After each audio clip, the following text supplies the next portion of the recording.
This land is your land, and this land is my land. From California to the New York Island, from the Redwood Forest to the Gulf Stream waters, this land was made for you and me. This is Rumble, and I am Michael Moore, and welcome everyone to my podcast today. And I am very honored to have as my guest the incredible author, thinker, and activist, Thomas Frank. I don't know if he would agree with the word activist. We'll find out. But I think anybody who writes the truth these days is performing the Lord's work. So for that, I'm very grateful. I'm grateful to all of you listening today. We've got a lot going on. We say that every week, but obviously nothing really does change up too much on that end. But thank you to all of you too who passed on the last podcast, episode 142, which I recorded as a sort of a love letter in sense. Probably the MAGA people and the people on the right don't want me loving them, but I wrote it that way because I want them to live. I don't want them to die because they've been lied to about masks and coronaviruses and hoaxes and all this other stuff. So if you have a chance, if you have, your brother-in-law, you know who he is, right? You have a conservative in the family. Maybe it's your uncle. Maybe it's your son. Maybe it's your dad. Maybe it's your grandfather. I'm sorry. These are all male gender. Yeah. Well, there are some women who also are with that, but I'm just saying, I would really love for you to share that podcast, and you'll have to kind of warn them. I know it's Michael Moore, and they're going to start to have that little bit of throw up in the mouth when they hear my name. But just say to them, no, dude, he has done a podcast for you, and it's not mean or sarcastic or anything. You should hear this. He wants you to live. He doesn't want you to get sick. And he tells you why that you need to stick around because we're not done with the great debate yet. And we're not going to have that debate if you're dead or if you're incapacitated for any number of weeks or months. We need to have that. And he says to you very quite clearly, don't leave, don't die, because if hundreds of thousands of you die, you're just going to help us win the next election. Don't help us do that. We want to win it fair and square. We don't want to win it because you can't go to the polls because you're 6 feet under. Michael asks you to please stick around. Plus, he points out, if you're not around, who's going to be left to kick his ass? So for that reason alone, stay alive. Anyways, you please share this with the conservatives, right-wingers, Republicans in your family. And I tell them too that I know that they're not stupid. They are smart and they know what's what. And they in the next few months are going to see family members get sick. Some are going to die. They're not going to want that to happen. And I don't want it to happen. So please share that episode 142 with the various Republicans in your family. And maybe 9 out of 10 won't listen to it, but that one will listen to it. And then he'll see that maybe he and I have political disagreements. We voted for different people, but we're all Americans. And we're not a better country with him dead. So please share that if you can. That was the last episode that we posted, I think, on Monday or yesterday. But today, on this wonderful day, I have wanted to have Thomas Frank on this podcast since we began almost a year ago. Thomas Frank, as many of you know, has been one of our most important writers and thinkers for many years. His classic 2004 book, What's the Matter with Kansas, quickly became an important work on how the conservative movement and the Republican Party used the culture wars and anti-elitist rhetoric to scam otherwise well-intentioned and good-meaning voters while continuing to strengthen the ruling elite and screw over the working class. His 2016 book is an absolute must read. It's called Listen, Liberal. Well, it's not in cap letters. I didn't mean to scream it out like that, but that's how I read it, because this is a really important book for all of us to read, especially all of us on what we'll call this side of the fence. It's called Listen, Liberal, or Whatever Happened to the Party of the People. We're talking about our party. We're talking about the FDR party, the Democratic Party. And this book, Listen, Liberal, it explores that very question. How has American liberalism failed to prevent the massive inequality over the past few decades? And how has the Democratic Party gone from being the party of labor, of working people, working families, to the party of what we now call the professional managerial class? This, I'm telling you folks, this is such an important work. I put it right up there with What's the Matter with Kansas. If you haven't read it, it's a fun and breezy read, but also it's a bit of a knife in the heart, in the sense that we know that we've got to fix this, or we're never going to see the real fundamental changes in our lifetime. Thomas's most recent book explores the concept of populism and shows that democratic, people-powered movements are actually a good thing. Now, Trump has given this word a really bad connotation because of all of his fakery and tomfoolery with it. But actually, the idea of populism that goes back into the 19th century and certainly in the early 20th century. I mean, I know my history of the city I grew up in, where General Motors was founded in Flint, Michigan in 1908. And by 1909, the people were like, holy shit. This corporation's come in and they've taken over the town. They've taken over the daily paper. They've taken over everything. And it was pretty brutal. And so in the next election for mayor in 1911, a socialist ran and won. He won, and he immediately instituted all these changes to protect the people of Flint from this new and behemoth corporation called General Motors. Well, GM was like, holy shit themselves now.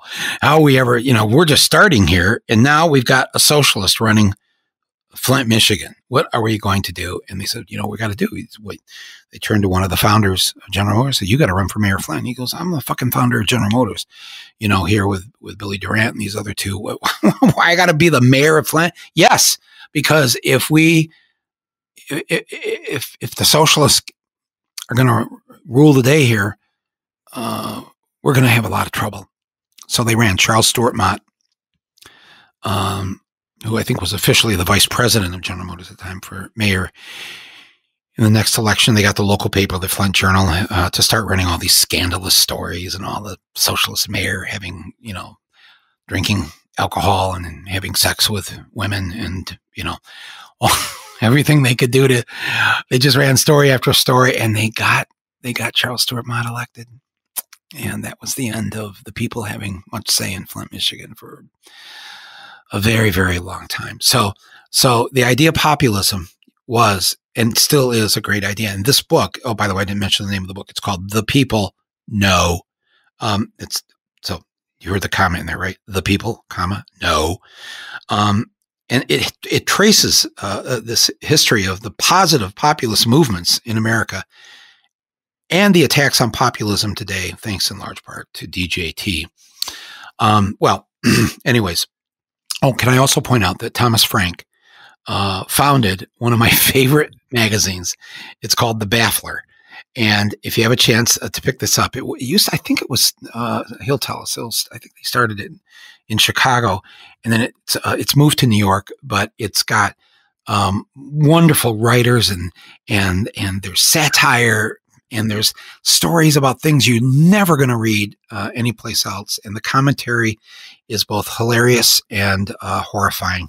And so I encourage you, if you've never heard of The Baffler, just pick up a copy or go online. I'm sure they let you get one copy or something for free or whatever. I don't know. I'm just saying that. But I'll put the link on my podcast page here so you can check out the Baffler, this wonderful magazine that Thomas Frank founded. And with no further ado, I am very happy. Thank you for putting up with that long introduction and my slide into socialist Flint of 1910. Please welcome one of the good guys, the really good guys, Thomas Frank, here to Rumble. Thomas, welcome. Michael Moore, thank you so much. That was really nice of you to introduce me that way, and I liked your story about Flint and it's the socialist mayor. That is exactly the kind of story that I tell in this new book. And Kansas actually had, after the populists had the Populist Party, the uppercase P Populist Party, was this radical third party movement. It's an actual party. That's right. Yeah, that's right. And but after they had died, a lot of their leaders became socialists. Like Eugene Debs had been a populist and became a socialist. And in fact, their leading newspaper in Kansas became a socialist paper. It was called the Appeal to Reason. And eventually it had like hundreds of thousands of subscribers. It was quite an incredible thing. And they put it out from this tiny town down in southeastern Kansas. Anyhow. I think, maybe, correct me if I'm wrong, I read at one time that in the early 1900s, there were 1,000 or more actually elected officials, whether they were mayors, city council members, who were all socialist or populist in that form. Oh, yeah, there was easily that many populists. Yeah, and then socialists, I don't know, but there were. So states like Oklahoma had. It's really strange now because we think of socialism as something that college students are into, but it was dirt farmers in Oklahoma were there. That was where they performed best. Woody Guthrie land, right? Exactly, and Will Rogers, right? Yeah. Yep. Oklahoma that's right. That is, well, anyways, so one of the first things, I just want to just back up a second here, because just to have you on for the first time here on Rumble, I kind of want to, I wish we could pop a champagne bottle or two here, because I just got to say to you, I mean, wow, woohoo! I did read the article, but I read the headline of something. I was in the Guardian or something that you wrote called "Ding Dong, the Witch is Dead" or "The Jerk is Dead" or whatever. The jerk is gone. The jerk is gone, and I thought, yes, we're free. Everything's fine now. Everything's going to be good. Everything's going to be so. And so many people are feeling this way. So Thomas Frank, please tell us just how great it's going to be now. Come on. Yeah. So okay, Michael, that was my bus. I got to go. Am I off a little bit here? So look, I guess the best thing you can say is that Donald Trump is going to be departing the White House in about a month and a half, and there's basically nothing he can do about it at this point. Well, he can't, because I already ordered the U-Haul truck. I've literally ordered a Utah truck from Capitol Hill U-Haul to go down there if necessary. That is really thoughtful of you. That is really kind. This is the way the nuns raised me, and you have to he's in defeat, we're in victory. We must not gloat, and we must help him off the wounded battlefield. Yeah, but I am so. I mean, the main thing is I'm just so psyched to not have to hear about. Are we allowed to curse on your show, by the way? Yes, absolutely. I'm so happy to not have to listen to his bullshit anymore. It's just like, God, I'm sick of it. But it's great. I love how. Have you noticed how? I don't know if you watch Stephen Colbert. He will not say his name since the election. He and every time he puts something out on the screen, like from a headline from a paper, it's T. Asterisk. He censors it. Yes, and he will not. He'll refer to him as the president, or POTUS, but he will not. He's gone now 2 or 3 weeks without saying the word Trump. I love it. And there is that feeling. I mean, I'm kind of overjoyed about that.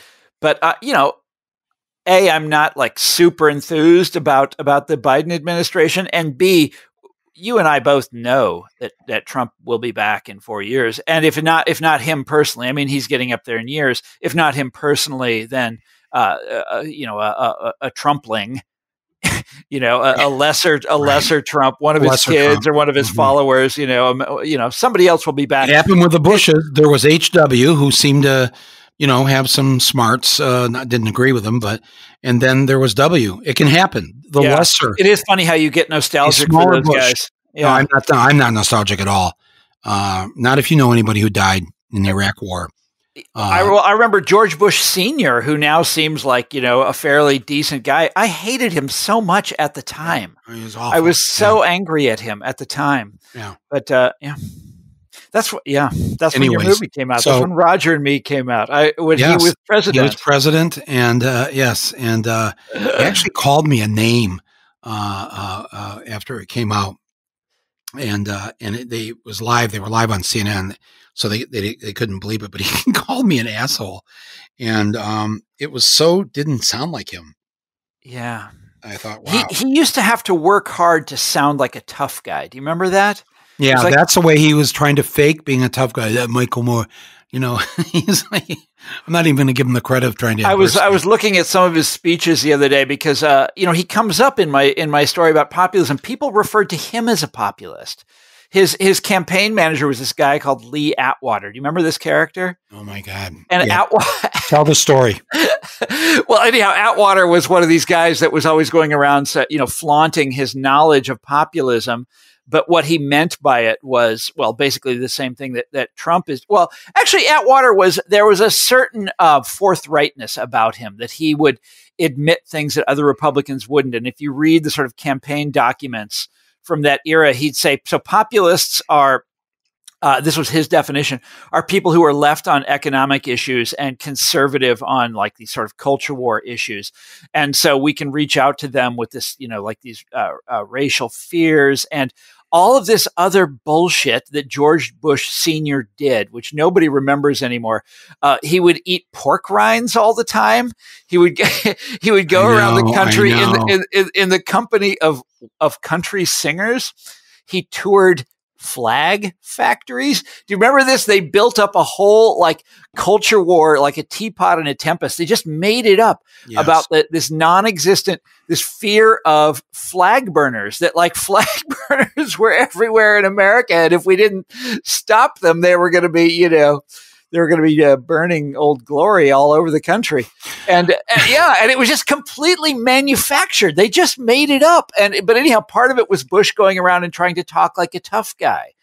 God, so you're saying, so Trump is gone. He won, the asshole. Yeah. Thank you for paying back the favor. But Trump, okay, so Trump's gone. That's the good news.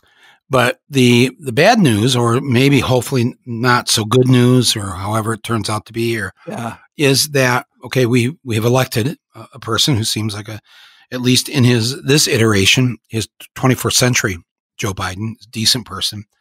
But what is it that those of us who are progressives, who care about all these other issues that we've got to deal with? Because I was saying to Basil here, our producer, yesterday, I was watching the introduction of the economic team. Mm-hmm. And Basil said he hadn't seen it. He said, well, so what's your take? What was your take on it? And I said, well, it felt like a version of the doctor's Hippocratic oath. First, do no harm. This group will not hurt us. They will not set out with an agenda of cruelty to hurt people. But I said, but it really is more like I think what we're in store for here with Biden is first, do no harm, then do nothing. I think that for us to expect that anything is really fundamentally going to change with our economic system or whatever. But I will say this though: did you watch that yesterday? No, I have to tell you, I live in D.C. and I am so sick of politics. It goes far beyond Trump. It's just become an utterly boring subject to me. And I'm here to tell you, so one of the sort of chapters in my personal disillusionment is when is when Barack Obama came in as president and was in 2008 and 9, right? He got elected. There was, that great moment. Great moment. Yeah. And he had been, I lived in Chicago for a large part of my life. I lived in Hyde Park, which was his neighborhood. Mm-hmm. He had been my state senator. I had met him at a house party and I was, you can imagine how pleased I was that this guy was now elected to be president of the United States. It was a great, great, great moment. Right. And he comes to Washington and, the trade-off was almost exactly the same as what's happening now. Remember George Bush, this is George Bush Jr. now, W, had this administration filled with hacks and cronies, and they had sort of sabotaged the government in all sorts of ways, and they had been, they had deliberately sort of desupervised the banks. They told all these industries, like, well, we're not watching anymore. Do whatever the hell you want. And as a result, you have this incredible financial catastrophe. And here comes Barack Obama. And one of the reasons I was so psyched that he was going to be president is that I knew he would bring in the smartest people in America to run his government. And he did. He had, for God's sakes, he had the president of Harvard University on his economic team. Remember Larry Summers, right? He has the best and the brightest, no question about it, coming in to advise him. And what do these people do, Michael? Think back to those days. Here's a man with the entire world at his back, Barack Obama. Talk about a mandate. Mm-hmm. And this guy had it, and it was he could have done really far-reaching things, and instead he basically, he inherited this recession, this financial catastrophe, and he proceeded to continue what the Bush people had done, basically without changing it on at least vis-a-vis the Wall Street banks, which was the main subject at hand at the time. And it was an incredible disappointment to me. And this is, by the way, this is where Listen Liberal, this is the genesis of it. I'm like, what the hell happened? How did that go so wrong? Everything that Obama did wound up being a half measure. Or then he started basically becoming a Republican himself, and he wanted to launch an austerity regimen. And it's like, what the hell's going on? And so it took me a while to understand that. But one of the things is that I sort of swore off ever being, really optimistic about a Democratic president coming into Washington and doing exactly what Joe Biden is now doing, which is an exact straight up repeat of what Barack Obama did in 2008 and 9. He's bringing in the best and the brightest, all the Washington professionals. You can go back and find David Brooks' op-eds about saluting Barack Obama's team and sort of switch some of the names around. And it sounds like exactly what they're saying about Joe Biden and his team. And I absolutely refuse to be drawn in. So that was a really long-winded answer, wasn't it? You just asked me a simple thing, are you paying attention to what's going on, Tom? I did not expect this answer, but I get what you're saying. Is that so? You refuse to take a dip in the pool of false optimism, and you are, I'm assuming, and this is the journalist in you, you're going to observe and then tell us what the hell it is that's going on. Yeah, but I might wait 20 years first. I'm really a historian. Is what I know. That's not a good idea. You can't wait 20 years. The journalism, the writer part of you, has to come forward here, because I think a lot of us are going to wonder. Well, he puts Janet Yellen as his Secretary Treasury, and right away she says we're suffering through an American tragedy. Yeah, but she's right about that. The income inequality is immoral. And I'm like, wow, okay. What's going to happen now then? That's actually a really healthy sign that did she really say that? She said this is those are exact words. This is an American tragedy. And she started talking about that I come from working class Brooklyn. And that has never left me. Things that she never could have said as the Fed chair. And I thought, wow, this is kind of, okay, this is maybe my false hope with Biden, but I've seen this over the years when people who are otherwise mediocre for most of their lives try to find the middle of the road and hunker down there. When they get to be 78 or 82, they realize life is coming to an end. And you start to think, I think about, well, how will I be remembered? Do I want to be remembered as Crime Bill Joe, 1994 Crime Bill Joe? Or is all that time I spend in Mass, has some of that made me think about this life as it ends. And he's been very honest, too, during the campaign, saying he may only be a one-term president. Yeah. That's why he was trying to be very careful about who he chose, because he was choosing perhaps the next president of the United States, not the vice president, but the next president of the United States. And he didn't swing right. He didn't go to Susan Rice.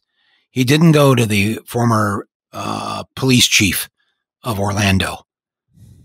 He went with who the right wing will tell you is the most liberal senator in the U.S. Senate. Yeah, but they said that about John Kerry. They said that about Barack Obama. Come on, they say that about actually anybody. Their voting records that's sort of true in that sense. That's why Obama 2 years later, the election I think that year was at November 8th.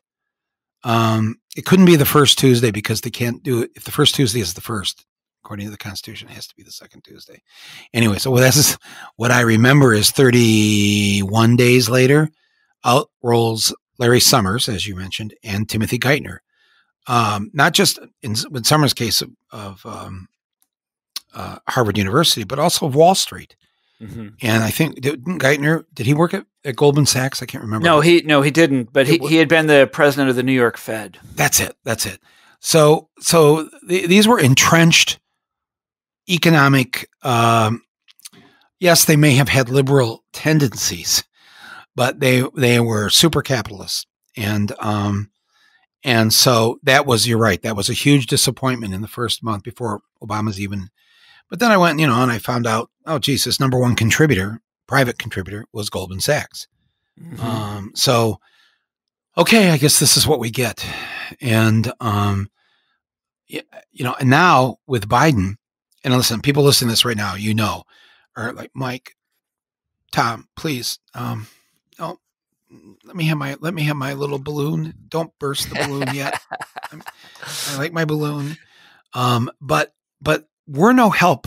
I'm not going to burst anybody's balloon. But what I will say is the number one crisis that Biden has to deal with is obviously the pandemic and the economic situation that it's engendered. That's number one.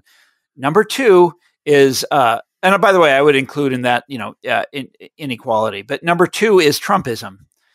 He has to look. This cannot go on. This kind of America constantly being dragged to the right, more to the right, more to the right, more to the right. I wrote about this. I wrote about this in 2004. Yeah. And it was already old at the time. It's like, it's got to stop. And how can you say, well, how can one guy change that?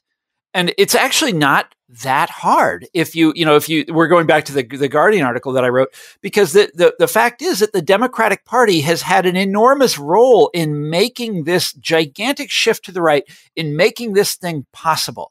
Yeah, I know it's mainly the Republicans. Ronald Reagan was a Republican. Richard Nixon was a Republican, et cetera, et cetera. Newt Gingrich, George W. Bush. I know that. Bill Clinton, I think. No, he was a Democrat. He was on our side. Yes, allegedly, but I call him he is our greatest Republican president since Abraham. Oh, no doubt. If you look at the record, and I'm getting off the subject here, but if you look at the record, he got Reagan's agenda passed and enshrined in law much more effectively than Reagan himself did, with a few exceptions. Reagan got the tax cuts, but like NAFTA, Reagan could never get that done. Right. Welfare reform, Republicans could not do that. That was repealing part of the New Deal. Sorry, Republicans could not do that. Democrats would fight till the end to stop that. It had to be a Democrat that came in and did it by strategy, i.e. Bill Clinton. But look, to get back to how can a Democrat stop this? You have to realize, first of all, that this great shift to the right, the road for this shift to the right has been paved by the Democratic Party, by their own sort of change of heart over the last 40 or so years. And this is the great subject of my last two books, of Listen Liberal and The People Know. It's what the hell happened with the Democratic Party, which, not all that long ago was a party that was like singularly identified with the fortunes of working people. This is like who they were. They used euphemisms, right? They'd always say the middle class. But you go back and look at anything that Lyndon Johnson uttered, or Hubert Humphrey or any of these guys. That's what it was always about. And within our lifetimes, this was like in the 1970s, this was obvious. Everyone knew that that's what that's not who they are anymore. The Democratic Party has been for a long time sort of trying to ditch that old Rooseveltian identity, that old understanding of themselves. Yes. And this is, by the way, this is not something that I am like being clever and arguing by, a close reading of someone's speech or something like that. No, they would agree with you. They said it openly. They're proud of it. They're proud of it. They wrote books about it. Yeah. They published magazines about it. There were movements. They published anthologies.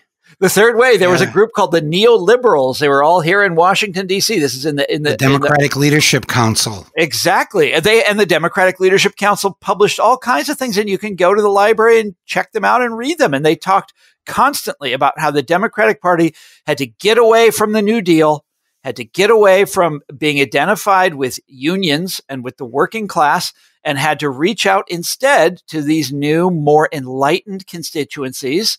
That they would, basically they had all these sort of little cute love names for them. They'd call them the learning class or the wired workers, stuff like this. But you know what they mean? They mean the white collar professional managerial elite.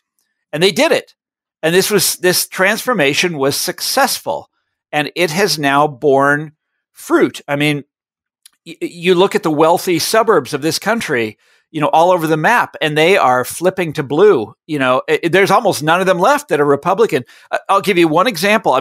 You can read about this in the paper every day. It's extraordinary if you're as old as you and I. You can remember what the Democratic Party used to be. But I grew up in Johnson County, Kansas, which is the affluent white collar suburbs of Kansas City, Missouri. It happens to be on the other side of the state line in the state of Kansas, but it was, when I was a kid, one of the most Republican places in America. They went for Goldwater there. They went strongly for Goldwater there. It was that kind of place, Everyone was a Republican, just as a matter of course. And and they dominated the state, and they elected as these kind of places did.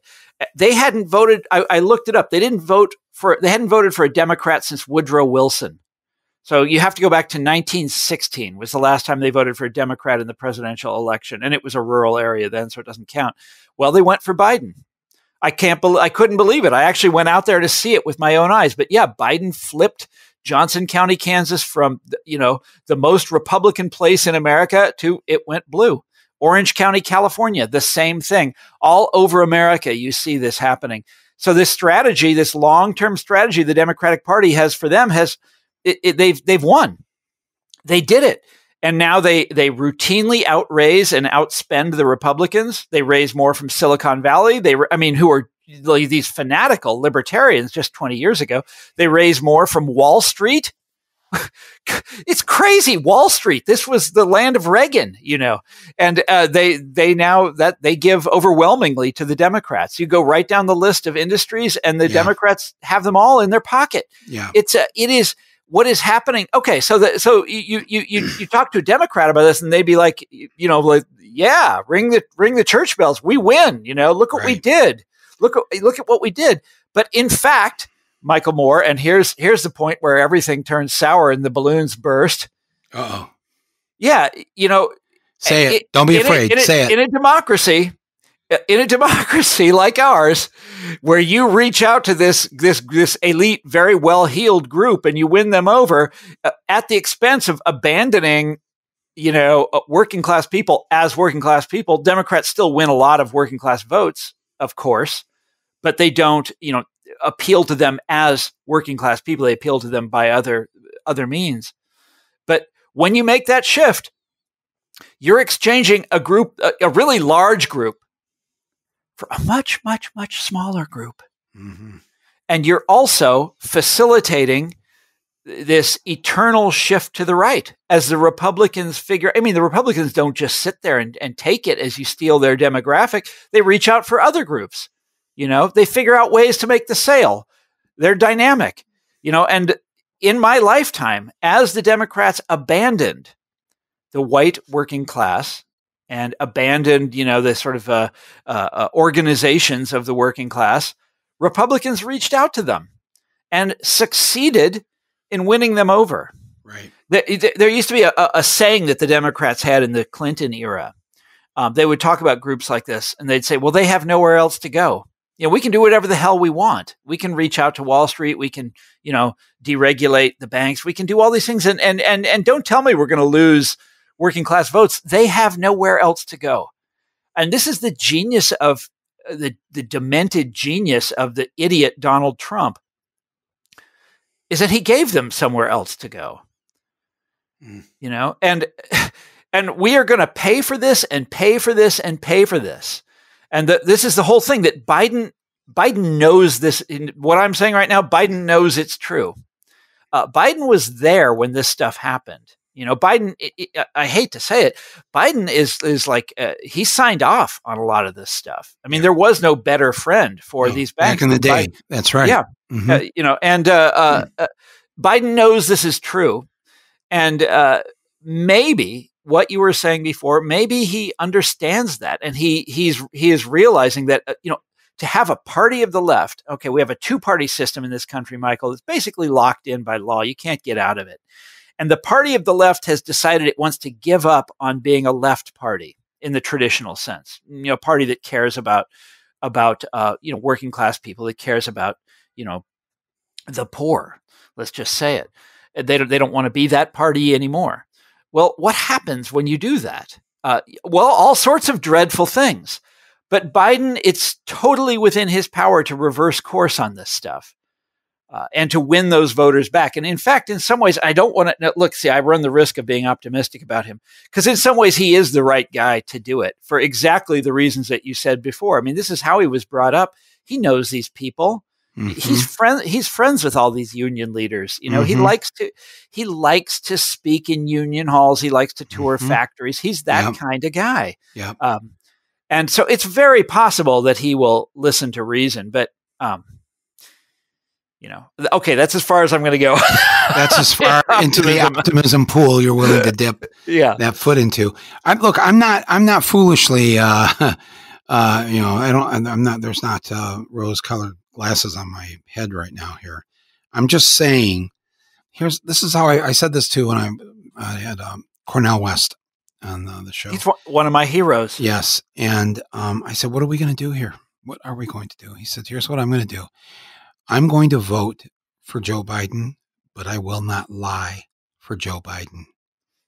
I thought, wow. Yeah, he's got a way with words. That guy. Yeah, that's the right thing. And so I never wanted to give anybody false hope about, of course, I vote for Biden, yes. But what I did say is this, and sorry for people for the sports analogy that's coming up here, but I'd rather play on offense than defense. Boy, 4 more years of defense under Trump. Oh my God, yeah.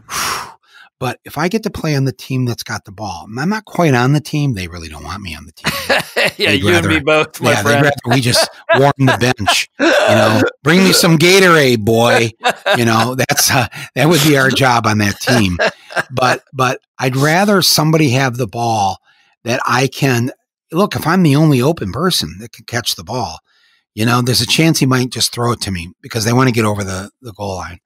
And if I get that ball, I'm going to run with it. And getting the ball in this case would be, I think, by the way, I know this, if you want to call me crazy, just say so. I think I could convince them. I hear what he's saying. He doesn't want to say Medicare for all. He doesn't like the idea. Fine. If I had 15 minutes with him, I just explain, look, Catholic to Catholic here, just tell me you do believe that everybody should be able to go to see a doctor if they get sick, right? Absolutely, he'll say. And you do believe that nobody should lose their home because of a catastrophic illness, correct? Absolutely. Okay, well then, if those are the underlying principles, which means that everybody is covered and nobody has to reach into their wallet to figure out whether or not they can afford to be healed. If we believe that, then you have to make that happen. And I don't care what you call it. Medicare for all, Medicaid for all, Canada Care. Call it Canada Care. That's what being from Michigan, they're just across the river. We look across the river. Yeah. They're all over there walking around, all healthy, never worrying about going to the doctor. The average Canadian lives 4 years longer than an American. So they're all over there across the Detroit River, just all smug and happy. And by the way, that's the legacy of populism. I'll tell you the story later, but that's there's a really interesting story behind Canadian. Tell it right now. Okay, but you're about to finish with how you're going to persuade Joe Biden. No, well, I think everybody knows where that sentence is going. Okay. No, and the final line I would say to him is, call it Biden care. Yeah. Obama, they got it called. Somehow he got them to call it Obamacare. He'll deny it, but he got his name on that thing. And this is Biden care. What is Biden care? Anybody ask you what's Biden care? It means everybody who's sick gets to see a doctor and never have to worry about whether or not they can afford it. That's it. That's it. That's all you want. I know you believe it. You've got to do it. You've got to do it, because if it doesn't happen now, it may not happen in our lifetime. It certainly won't happen in your lifetime. So, it's the perfect situation to get it done. It's the perfect situation to get it done. And he's got to turn on his magical LBJ properties, his LBJ powers, and go down to the Senate and talk to and you know what? The nurses union, he knows this. The nurses union came up with the best idea to pay for it, because that's what he was all about with Bernie and Elizabeth during the debates. Yeah, well, how are you going to pay for it? That's going to cost trillions and trillions of dollars, Well, the National Nurses United came up with this genius idea, vetted by economists, that it's called a penny tax on every trade, every stock that's traded on Wall Street. Every time there's a trade, per stock, there's a penny. A penny that is taxed, a penny tax that goes into the coffers to pay for universal health care for all Americans. And they, how many millions of trades there are every day. Oh, so yeah. When I say a penny, people are going, oh, Mike, that's not going to be enough to pay for the MRI. No, trust me. There are so many millions of shares every day. If there was just a penny, and the rich, they're going to grumble about it, but they're going to go, really, this share, you know what Amazon was trading for today? $1,370. I checked. I went on, have you been on CNBC? I've never gone on that channel. Man, that is the wild west of capitalism. I watched them all the time back in the 90s. In the bubble days. I wrote a book about it. I gave them 15 minutes of my time, and I learned a lot. 1,700 for a share. One share of Google. And Google got traded by millions of people today. A penny on that, I think today would have funded at least 3 months of universal health care in the United States. I'm just saying that Joe, Union Joe, this, the nurses union did the work for you. They've got the economists to back it up and prove it. Americans will understand this. How are we going to pay for this? Penny tax. Yeah. It's a good idea. Every share of stock that's traded. Boom. So, okay, here we go on a real tangent. You ready for this? Canadian healthcare. Where did it come from?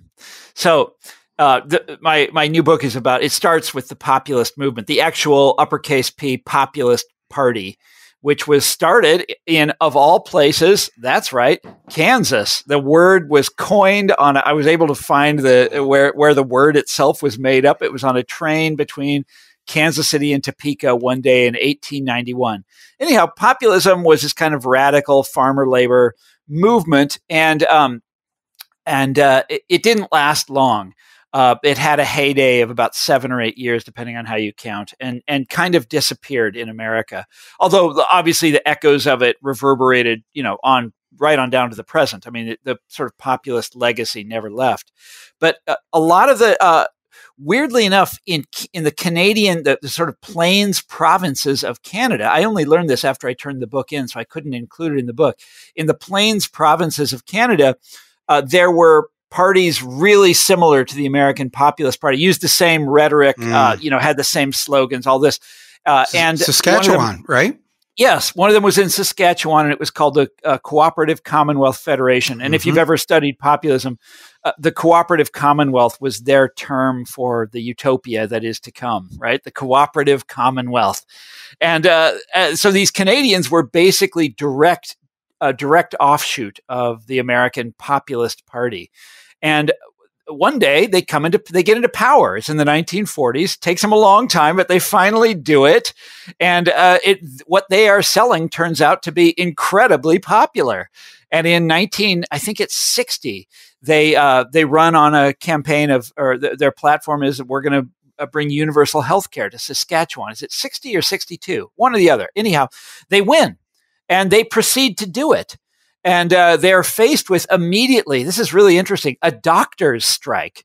The doctors of Saskatchewan try to pull this Ayn Rand move. The rich and powerful will go on strike against the farmers and the workers. and it didn't work out. It turns out universal health care is extremely popular. The doctors going on strike was not, and they got it. And within a very short amount of time, every other province in Canada was copying Saskatchewan's universal health care system. And that's what they have today. It's called Medicare. But I was astonished to learn that it was proposed by this group that was basically a descendant of the U.S. Populist Party. I did not know that. And it's extraordinary. I did not know that the origins of that were in Kansas. I will say, if I can add to your story, that that group in Saskatchewan was led by a member of parliament there. His name was Tommy Douglas. That's right. And he became known as the father of Canadian healthcare. And a few years ago, the CBC in Canada did a poll. Who is the Canadian throughout history that you admire the most? And of course, everybody thought Wayne Gretzky would come in at number one. And he did come in at number two. But number one was Tommy Douglas. That's awesome. Because the Canadians know that nothing will happen to them. They won't lose their home. They won't go bankrupt. Yeah. Nothing will happen no matter what kind of sickness they have. They're sitting there looking at us and saying, thank goodness. What was the movie of yours where you go over to Canada and you're just like walking into people's homes? They don't lock their doors. It was in Bowling for Columbine because Canadians do not kill each other the way we kill each other. Yeah. It's because they don't live in fear all the time. They don't live in fear, and they don't have guns to protect themselves. They have guns to hunt. Yeah. And Canada's statistics will tell you there are actually more guns per capita in Canadian homes than in American homes because hunting, more than hockey, is the number one sport in Canada. Yeah. So there are a lot of guns. There's 7 million guns that are registered in Canada. There's about 10 million, 12 million homes in Canada. So that's a lot of guns per home, and yet they will not shoot you. And I wanted to test my theory. If I randomly opened, first of all, I believe that most of the doors at 7 or 8 o'clock at night will be unlocked. And I went in the middle of Midtown Toronto in an urban area and just randomly, without telling them in advance, opened the door to see if I would be shot. And I thought this is going to be a win-win either way. If I don't get shot, that's good. That's a win. And I show Americans how Canadians aren't afraid. If I am shot, well, the box office for that movie is going to be incredible. So I'm like, either way, it's a win. So anyway, so back to what you were saying, though, about this populist nature in Canada. They were really into making it easier to vote. They wanted votes for women, et cetera, extend the franchise. But now it's all about doing the opposite.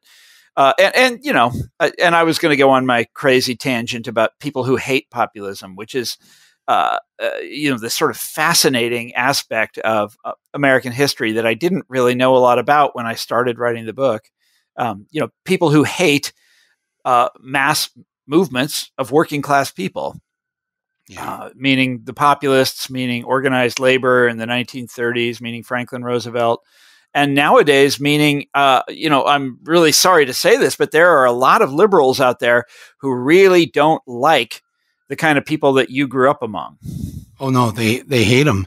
They hate them. And they treat them like they're just, the working class, like they're just idiots and they're the riffraff and they're this or that. They have first of all, when I hear a liberal use the word working class and they start talking about those guys, I correct them and say, this just shows how little you know when you use the word to term working class. Number one, the majority of working class in this country are women.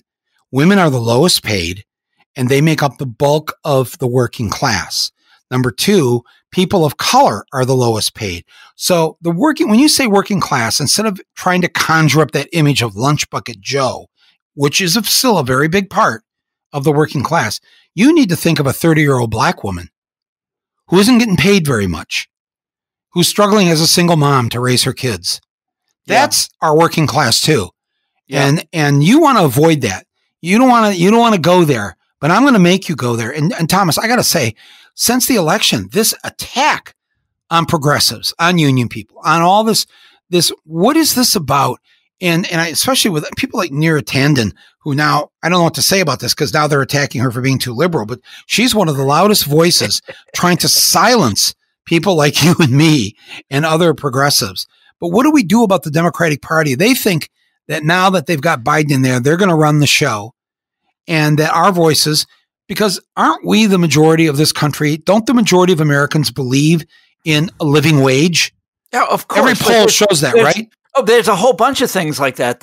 What else? That are universal. Well, you've been talking about healthcare this whole program, and that's like incredibly popular. Universal healthcare, that, right?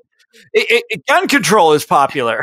Yes, that's right. Like 90% wanted Obama's gun control proposal, didn't pass. Yeah, there's all sorts of things like that. How about being able to form an organization to bargain with your boss? That's real popular. It's still it is. How about a living? You mentioned a living wage, raising the minimum wage. That tends to be real. There's all sorts of things like free college. Yep. Majority of Americans think that's a good idea. Paid family leave. All of these things are good ideas. Yep. And but why are they not going to happen, Mr. Michael Moore? They're not going to happen because of this crazy situation that we've been talking about and that I've been writing about all these years, where you have a Democratic Party that is not interested in those things anymore, that doesn't have a lot of sympathy for the working class as working class people. There's not a lot of sympathy for them. Why? Because they didn't go to, they didn't make the grade. They didn't get a gold star from their teacher. They didn't, they didn't go to the fancy college. And so they, it's very hard for a white collar party, a party that is instinctively white collar in its reactions to everything. It's very difficult for them to sympathize with such people. And they've slowly but surely moved away from those people and their issues and their organizations. I mean, slowly, but it's painfully obvious. Okay. Meanwhile, the Republican Party, this is just a machine for making certain people rich. And they will they're absolutely cynical and utterly, there's no barrier that they won't try to cross. There's no, you know who they are. We know who the Republicans are. They will say anything. And they have come up with a very effective way of reaching out to these to these people who've been left behind. But it doesn't involve, universal health care. It doesn't involve free college. It doesn't involve any of that stuff. It involves, we're going to get even with Hollywood. Or the media tells lies. Right. And they do. It's true, but it's like politicians can't do anything about that. It's just like I am so sick of the culture wars, and it feels like, from the vantage point of the last 4 years, it feels like that's all that Democrats wanted to do. They wanted it to Trump is like a walking, culture war. He's like a culture war on two legs. He is the culture wars. He's everything about it, and it's like, they wanted nothing but to just sit around and insult this guy and go after him constantly. And they did, right? And he deserved it. He's an asshole. He's a fool, but there's more to politics than that, or there ought to be anyways.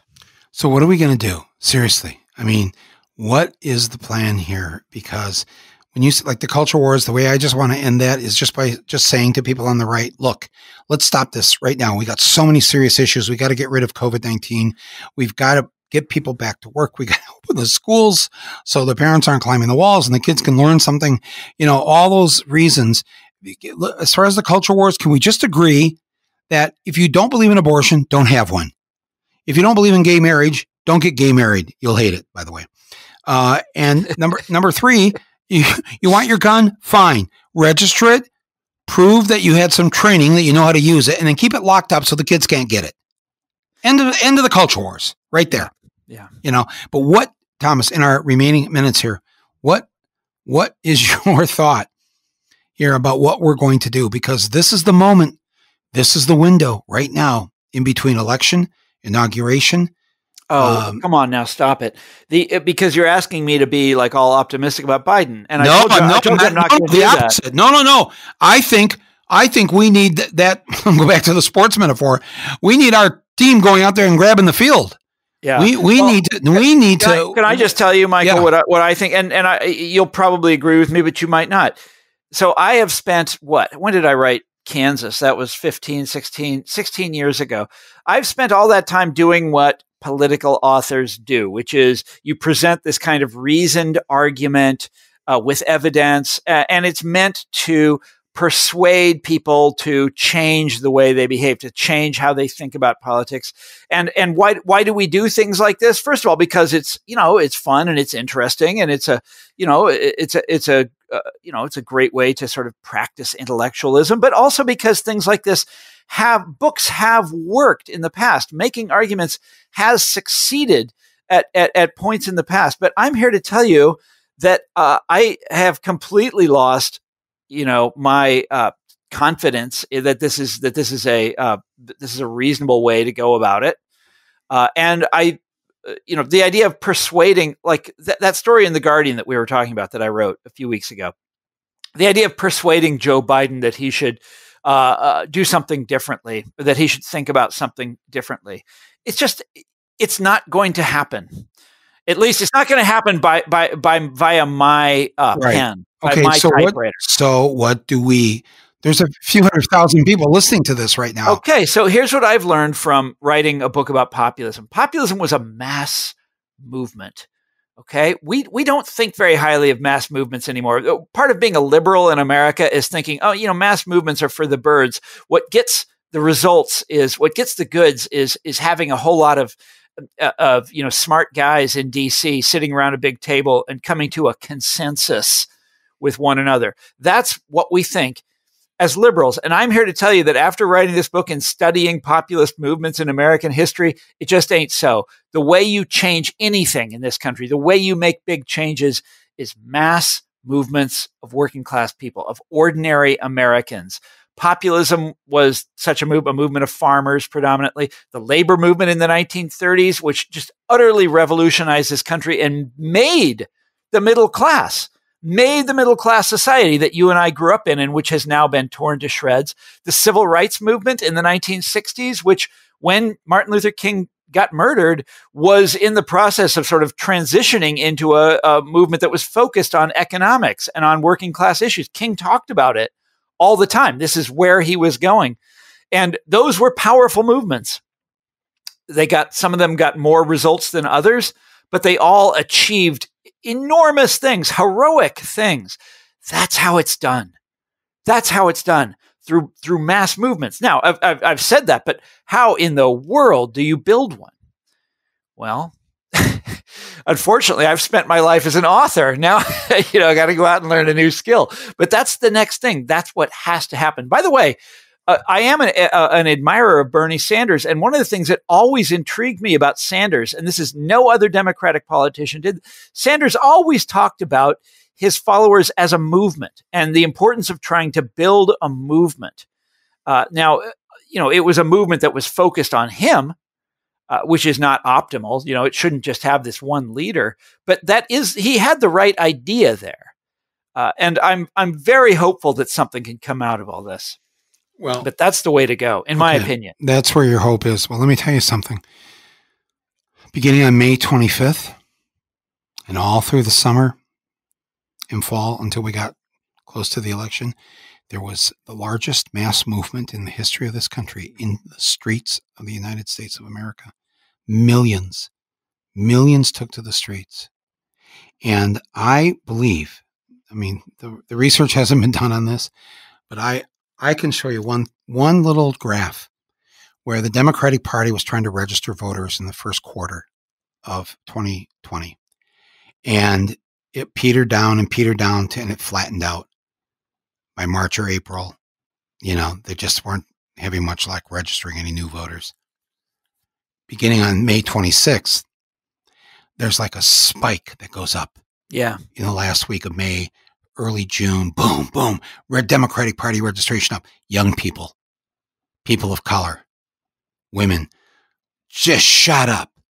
And I think, and I hope Biden understands this, it wasn't Jim Clyburn, largest recipient of pharma money of any member of Congress.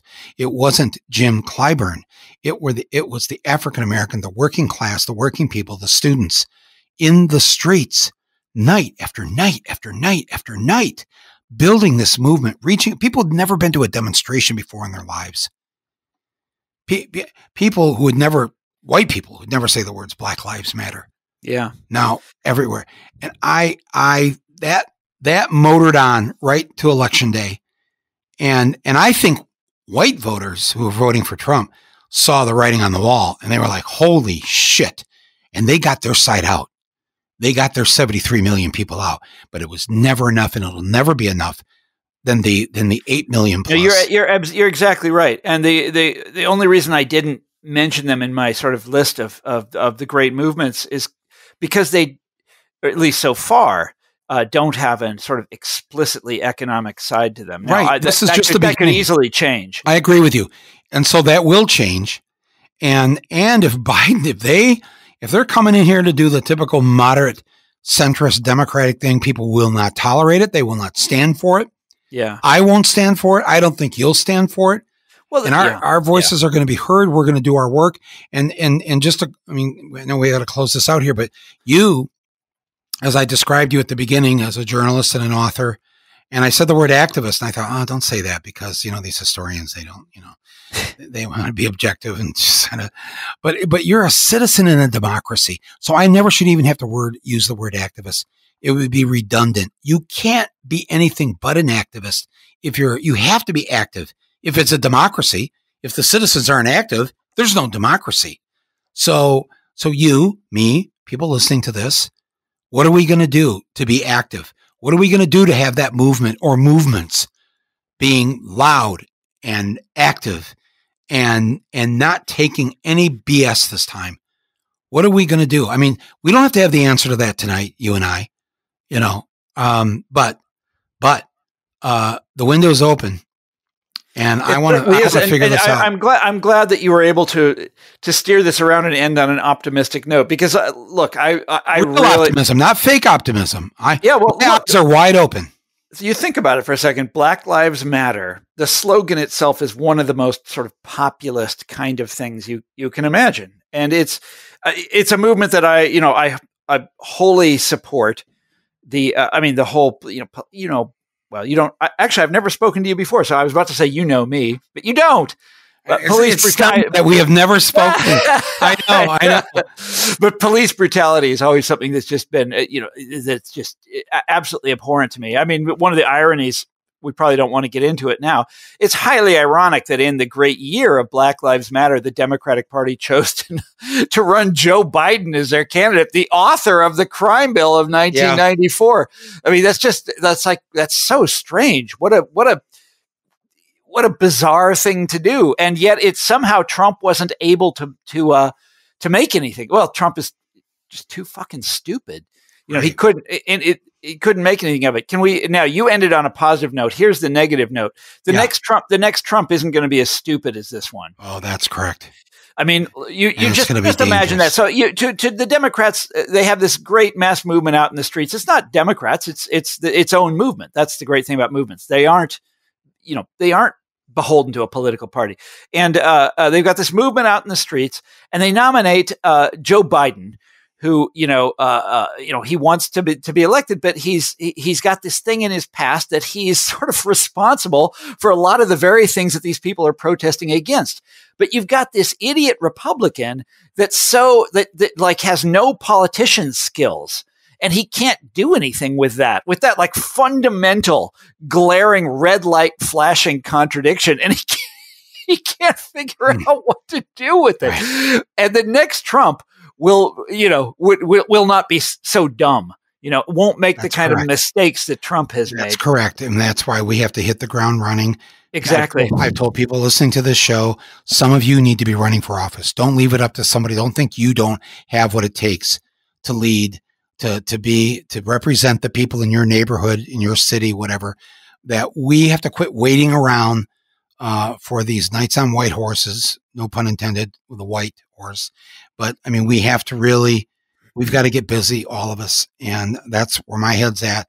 And and the optimism is, and Joe Biden, if you're listening to this, we need to be Saul on the road to Damascus, knocked off his horse.